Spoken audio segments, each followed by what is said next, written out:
Treasure Island Baseball Network.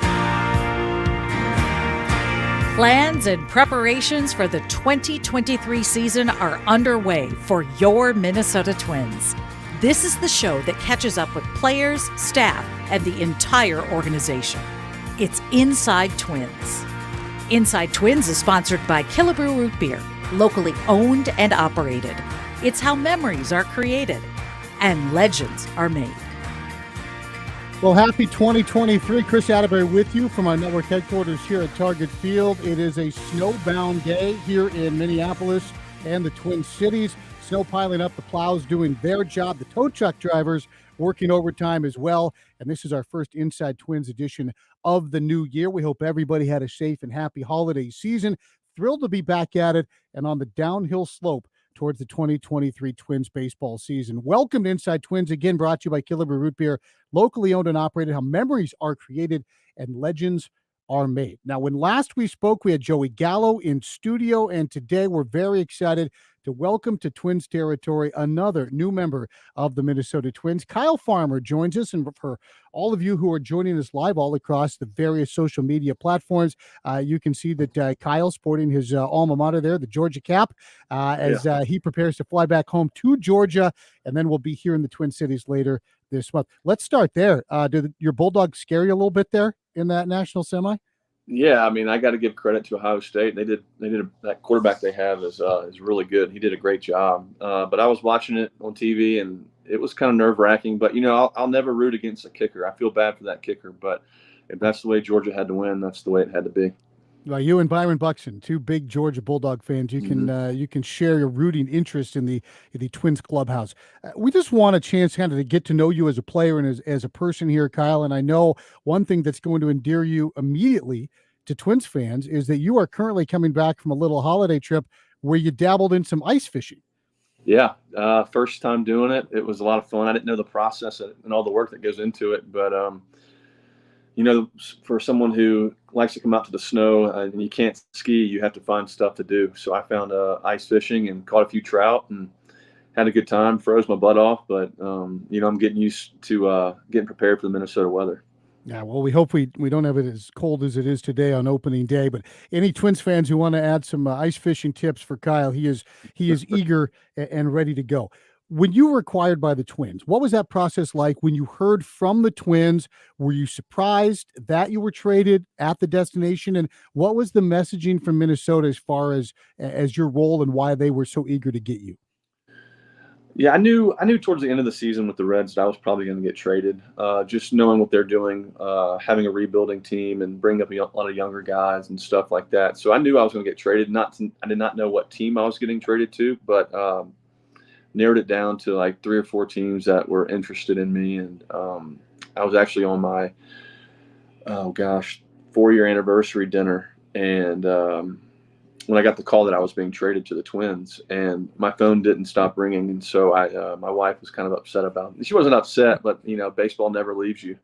And but, you know, I'm excited to join the Twins. And they told me that I was, you know, going to play infield, play around the infield, around the diamond. And, you know, I'm really excited to get into that clubhouse. I'm really good friends with Sonny Gray, Tyler Malley, and played against a lot of the guys on the team. And so I'm, you know, just looking forward to making that team better. Any position they need me to be in, I'm comfortable anywhere on the diamond. Yeah, and you mentioned infield. You came up as a catcher, in fact, in the Dodgers organization for a while. Hopefully they don't need you to put the gear on, but defensively, as the folks joining us online can see, defensively, you can do a lot of things. You can play shortstop. You can play third. Obviously, I think most people love playing shortstop, but there's also a lot of fun to be had at third base. Do you have a preference, and what do you feel your strengths are defensively? You know, growing up, I was a shortstop my whole entire life, and went to Georgia, played shortstop there for 4 years, and got to pro ball. They drafted me as a catcher, had the shin guards on backwards my first game. That's another story that's really funny. And my manager was Damon Berryhill, who was a longtime catcher, and I was like, man, why didn't you tell me? He said, I just wanted to see if you could figure it out. And I was like, well, I didn't, so thanks. And I woke up the next morning. I never caught before, not even a bullpen, and they just threw me in the first game in Ogden, Utah, in rookie ball. And there was more pass balls than I think I've ever seen. And thankfully the Dodgers allowed me to play infield. But I'm most comfortable at short. But that's my home away from home. I actually love it the most out of the infield. But I can play third and second. I love third as well. A lot more action, a lot of action at third. And as I'm getting older, third base has become more known to me, and I'm excited about it. And I can play second and first. So when Joey Votto had a day off, I would play first some, and it was anywhere is fine for me. And versatility critical for rosters at 26, the ability to play a lot of positions. You've also really evened out with some really solid back-to-back seasons offensively. Now, this is a day and age where everyone's either going to strike out 100 million times or hit 100 home runs, and there's kind of a lost art to just the guy who keeps the line moving. Sure. You're going to hit some home runs. You're going to hit some doubles. You're going to keep the line moving. How do you describe yourself or see yourself as an offensive player? I honestly think that hitting with runners in scoring position, I think, is your most important thing, as well as getting on base. I think, if guys are getting on base and you're hitting with runners in scoring position, I think that's the biggest part about baseball. So I feel like my job is, if the runner's in scoring position, I want to get them in. So I want to get as many RBIs as I can and as many runs scored as possible. I'm not a guy who's going to hit 35, 40 home runs. I would love to do that, but hitting is something where you have to know who you are as a hitter, what type of hitter you are, and you have to hone in on that and really focus on what makes you great as a hitter. And I think, hitting in clutch situations, moving runners, sacrifice flies, getting on base, letting Joey Gallo hit a home run and get me in. I think that's one of the biggest things for me. And I've learned that throughout my whole career, is that, don't try and be someone you're not.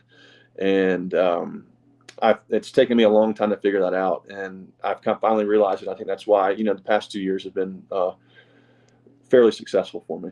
Yeah, really solid, very consistent offensive years for Kyle Farmer.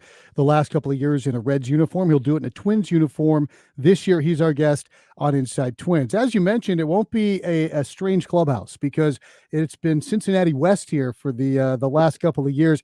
Let's start with your relationship, a guy you mentioned, Sonny Gray. Gosh, I go back with Sonny since college, playing against him at Vanderbilt. I didn't know him in college, but then when I came over to the Reds in 2019, I got to meet Sonny, and we hit it off from the get-go. I mean, we're two guys from the South who love to go fishing, love to go hunting, and that we kind of started off from there. And throughout the course of 2 years, we became best friends. We took vacations together as a family.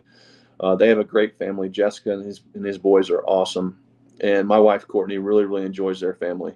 And so I think that's the biggest part. We actually became more than friends, became family. And I'm really excited to see him again and play behind him. I mean, he's one of the best pitchers I've ever seen.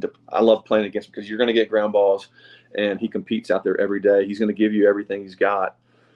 And he's a different guy on the mound than he is in the locker room or in the dugout. He's so focused in the game. It's like a light switch. And I love playing behind him, because you want to make that diving catch for him. You want to make the best plays for him. You want to get those runs for him. So it's a lot. It's really easy to play with Sonny. He's a great teammate and a great person.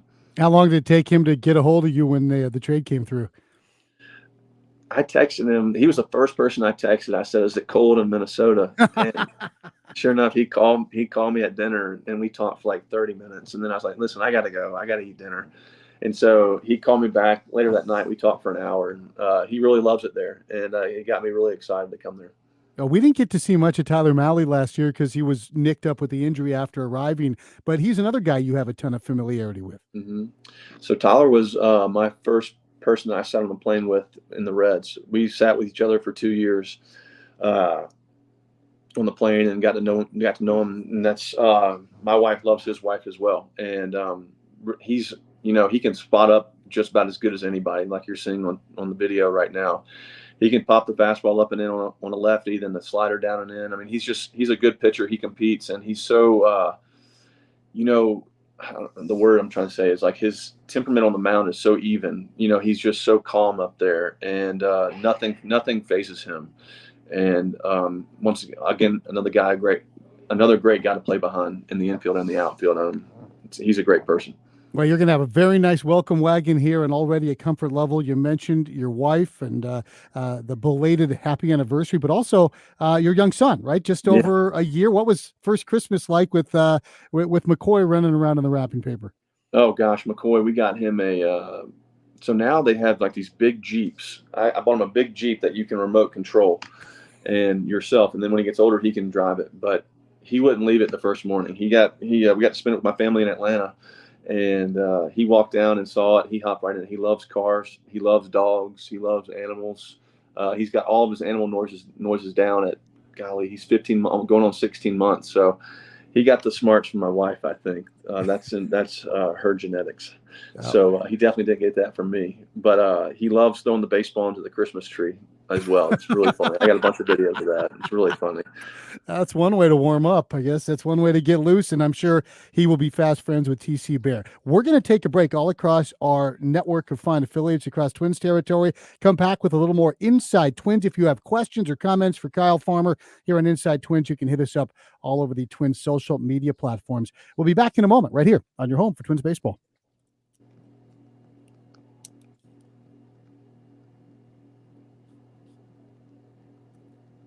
We are live with Inside Twins, the first edition of 2023, and it's brought to you by Killebrew Root Beer, locally owned and operated. How memories are created, legends are made. Excited to have Kyle Farmer with us, new Twin acquired from Cincinnati, and a guy with a rich athletic past. Now, Kyle, you went to Marist High School, same school David Hasselhoff attended, by the way, though he did not graduate. Great athletic tradition there. You were a star quarterback. You were a star baseball player.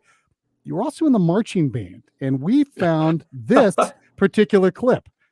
It also helped me get away from sports. I know that athletes think that sports run this world, and that, you know, we can't get away from sports, but band really helped me get away from it and brought a different aspect to my life. You know, it brought me an appreciation for music, for the people who teach music, for the players who play music, and you know, I just enjoyed it. Such a comfortable environment walking into the band room, and it's very welcoming, and I really enjoyed it, and wish to this day I could still be a part of a band, but you know, it's something that I will cherish the rest of my life, that I joined the band at Marist. How about that? We do our research, Kyle. We do our research. That was a testimonial about the War Eagle Band. I got to know what instrument you played. Let me go ahead and clarify some things. I wasn't in the marching band. I was in the band. You either had to take chorus or band, and I took band for 5 years. And the only thing I did was the triangle and the crash cymbals. I couldn't read music. Triangle. I was the best dinger in the room. All right. And so, funny story about the band. So the band teacher put me in the best band there was, because he was like, "Listen, come to class. You can do your homework in here, study, but just do the crash cymbals and do the triangle, I guess." I was like, all right, cool. So I did that for 5 years. And my last recital, I would never tell my parents when the recitals were, or the performances, whatever they're called, because I didn't want my dad to come and embarrass me. And so sure enough, the last one, my senior year, we had to wear tux, everything. They give awards out at the end. So I got done dinging and stuff and crashing the cymbals. And they gave me an award. They said the most dedicated band member goes to Kyle Farmer. And I look up in the seats, and my dad is making the loudest noise. I mean, he's Southern guy, so I guess you can imagine how loud he could be. And he was cheering me on, and I was so embarrassed that they actually came. But they supported me, and but I did like the band. I had a lot of fun. I learned a lot, but it was the triangle and the crash cymbals for me. We're going to see if maybe you can do a national anthem on the triangle this year. Now, you mentioned your dad, who's a former ball player, a professional ball player in his own right, embarrassing you. Your mom actually almost broke up the filming of the movie, right? The Blind Side. A lot of people might know you had an appearance in The Blind Side. I think we have a picture here, which may be misleading. This is not you, right? That's not me, but I was in the background of that, so I couldn't. You were pinch hit for in the close-up scene. They subbed me in. They subbed the guy. That guy wasn't a good quarterback. He didn't know what he was doing, so I was the action guy.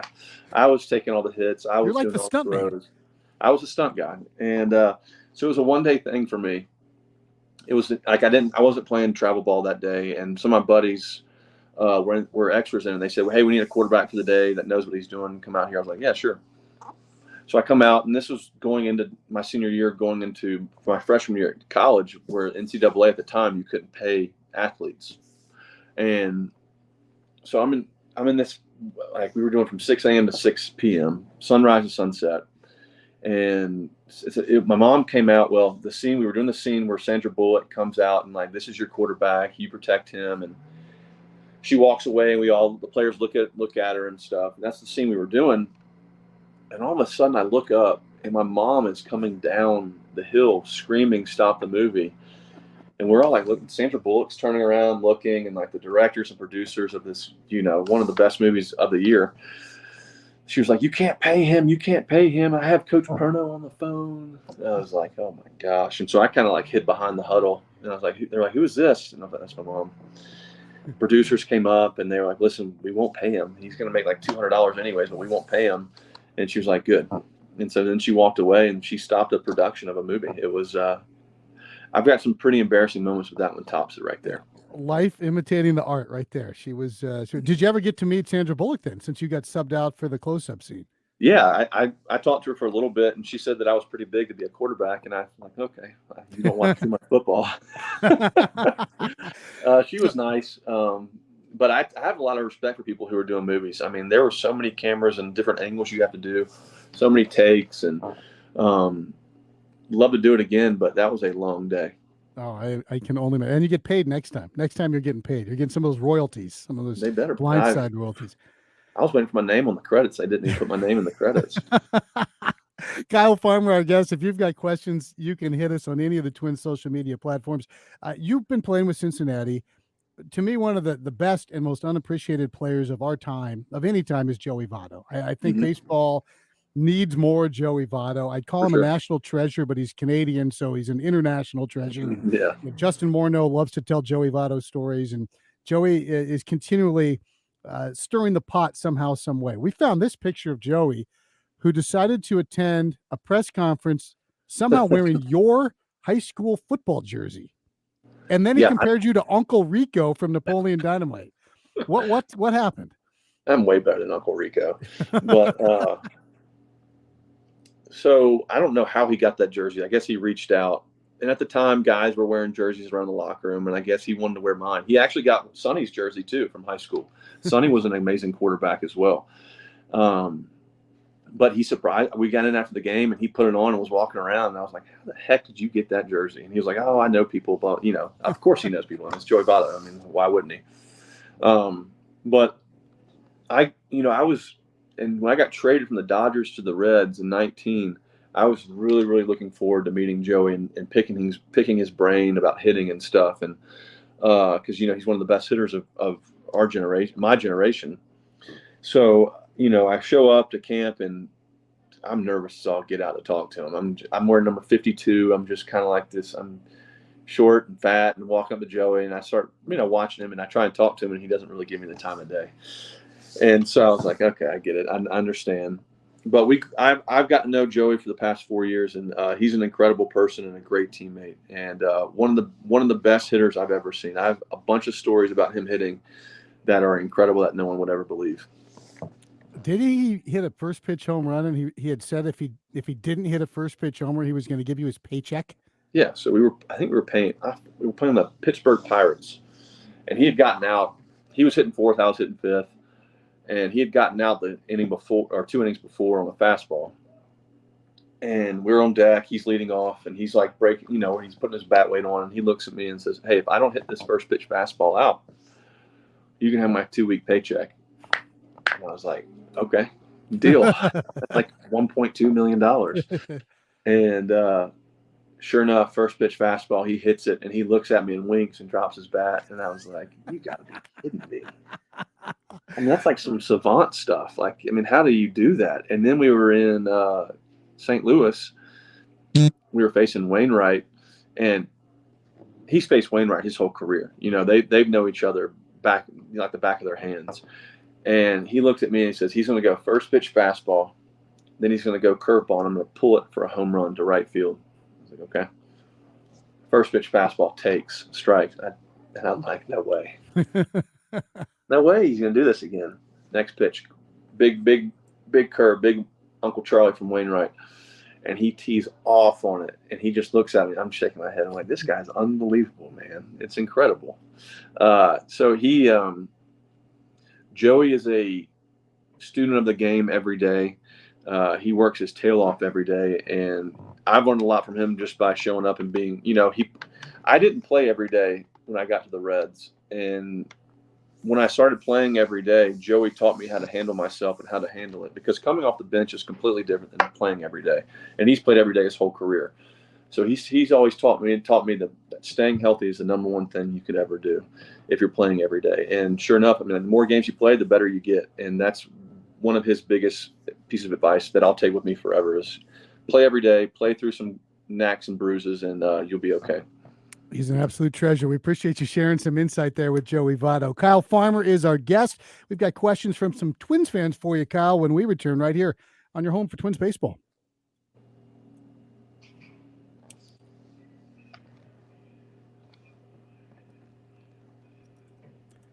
It's our final segment of Inside Twins, brought to you by Killebrew Root Beer, locally owned and operated. How memories are created, legends are made. It's January. It's snowing in Minneapolis.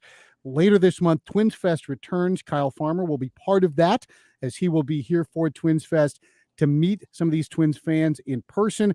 Kyle, I want to start our final segment here by going back and talking about your dad a little bit, because he was a professional ball player and a very good one. And that also allowed you as a young person kind of a glimpse into what being a big leaguer was all about. Yeah. So my dad pitched at Ole Miss. Was an All-American at Ole Miss, and he got drafted he signed a free agent deal with the Braves out of college, and made it all the way to AAA. Played with Jeff Blauser, David Justice, Mark Lemke, all those guys. Was on the AAA they won the AAA World Series or something like that. And he's got all of his baseball cards still hanging in his room, which is pretty cool. And but he's taught me to love the game, play hard every day, show up every day. It's a failing sport, and you have to learn how to handle failure. And that's what he's taught me as well, is how are you going to get up the next day from an 0 for 4? Are you going to come back and fight, or are you going to pout about it and just kind of keep it on your shoulders? But he would bring guys back he was best friends with Jeff Blauser, and Jeff Blauser would always come back to after a game, stop by our house and hang out with me for a little bit. And we'd go out, hit wiffle balls in the front yard. And it really got me to start loving the game and appreciating the game and having fun with it. And, I grew up doing it. My family has sacrificed a lot for me for baseball to get me to this situation that I'm in. And it's been incredible. It's been an incredible experience, and my dad has been a huge part of it. Now, don't bring up the Twins too much with some of those Atlanta guys from that group. They might have some less than stellar memories of their time in the Metrodome. Well, what's funny is that my pitching coach in high school was Charlie Leibrandt. Ooh. And I don't know if the Twins remember any. So when I was in high school, and he would throw us batting practice, and I'd hit one over the fence, and I'd be like, "Does that look familiar?" then he would throw me that changeup, and I'd swing twice before it got there. So I have some. I hit a home run off the same guy that old Puckett hit a home run off of in that great game. And we'll see you tomorrow night, Charlie Leibrandt. That's awesome. Yeah, we're getting all sorts of nuggets out of you here today. This is fantastic. Let's go to some of the questions here, and we're going to start with this from Neil. He's excited about you at shortstop, and the big question there at the bottom: how do you feel about the possibilities as he gets healthier of mentoring a young guy like Royce Lewis? I've heard nothing but great things about Royce.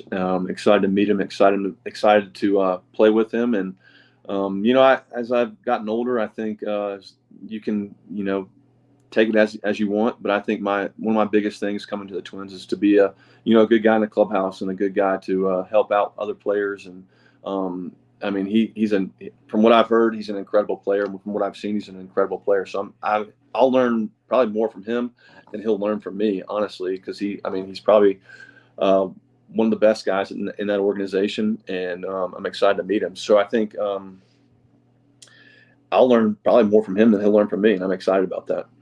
We've got another note here from Paul Farmer, who's excited there's finally a Farmer playing for the Minnesota Twins. What are you looking forward to most playing here in Minnesota? Well, I'm glad to see another Farmer is in the conversation. But really excited about playing for Rocco. Really excited about playing in that stadium. We played there in 2020 with no fans. I'm really excited to learn from all those great hitters on the team. Honestly, I mean, I've played against them and witnessed them hitting, and playing against them was very difficult because they were just raking us, and they teed off on our pitchers, and it was kind of fun to watch, kind of not. But I'm excited about the town, the city. My wife is looking for some houses right now in the city, and we've seen some great areas that we're excited about as well. Well, I think people are excited to have you here as well. Let's get a few more of these snuck in here from Cassie. What are you going to wear? What number and why? I picked number 12. So I wanted 17, but there's already a guy on the team that wanted 17. So I'm not going to ruffle any feathers when I new guy coming in. So I've been 17 my whole life, but number doesn't really bother me as long as it's below 50. Like I was 65 for the Dodgers, 52 for the Reds. So I'm excited about being a lower number. I don't know if you've had a chance to see the new jerseys. It's a whole redesign. Do you have a favorite? Have you had a chance to look at them? I like the gray pinstripe one. I think that was my favorite to look at. Right when I got traded was right when they revealed the new jersey. Yeah. So I was excited to see those. I'm a big. I like looking at jerseys. I like different jerseys and stuff like that. So I'm excited to put that one on, and all the different colors and schemes they have, which is pretty cool. Yeah, we got a lot of different options. All right, we're going to wrap up with this one and see if the guy with the triangle and the symbols can do anything. Luke Bryan performed in this stadium, and this window behind me, as he came out to do a little private show, he actually tapped on the window, gave us a little wave, tipped his hat to us. So he's practically a member of our Twins radio family. And rumor has it you do a great Luke Bryan impression. Can you perform? So it's true. It's true. So Brad Paisley was a huge Dodger fan. Is a huge Dodger fan. And when I when I made my debut, I hit a walk-off double, and I was my Twitter. I'm not a big social media guy, but my Twitter was blowing up. Cody Bellinger was like, "Dude, you got to look at your Instagram. It's blowing up." And so Brad Paisley tweeted out at me. And so when I did my first Luke Bryan impression, he brought me on stage in the Staples Center in front of a packed house, and I sang in my Luke Bryan voice. And he said, "Hey y'all, it's Luke Bryan here. Listen to 94.9 The Bull." And it is a Kermit voice, and so I haven't done it in front of Luke Bryan yet. I know a lot of people who know him, and I'm nervous about it, but he's got this video out here of him shooting a big buck, and he freaks out, and he does this thing where he's like, "Hey Hunter, is he down? Hunter, oh my God, Hunter." And he just freaks out. And so I can do all the Luke Bryan impressions you want. Like, rain makes corn makes whiskey. So it's fun. It's a little thing that I do. And Jim Day, who was became one of my great friends with the Reds, who does the on-field TV, and he ran away with it. He took it. He just ran with it. And so I had to do it all the time for him. And he had a good time with it. But if you debut it during a Paisley concert at Staples Center, you're probably comfortable pretty much anywhere, because that's not exactly easing into it. I had some liquid encouragement, but corn makes rain. Yeah. Corn. So my wife was embarrassed at the time, but it was definitely worth it. Well, we've learned a lot today. We've learned about that. We learned about the triangles and the symbols. You mentioned Sonny Gray. I forgot that video was out there. That's incredible. Y'all found that. I'll let you know. A video showed up last year of Sonny Gray as the lead in High School Musical when he was in high school back in Tennessee. So you never know. You never know what's going to show up. Yeah, don't doubt that for a second. So we've heard Luke Bryan here as a guest. We've had all sorts of great insight. You hit a home run off Charlie Leibrandt, so I think we're off to a pretty good start here in Twins territory. You enjoy a safe trip home. Have a great start to the new year with your beautiful family. And Kyle, we can't wait to see you up here at the end of the month at Twins Fest. Thank you. I'm excited about it. Thank you for having me.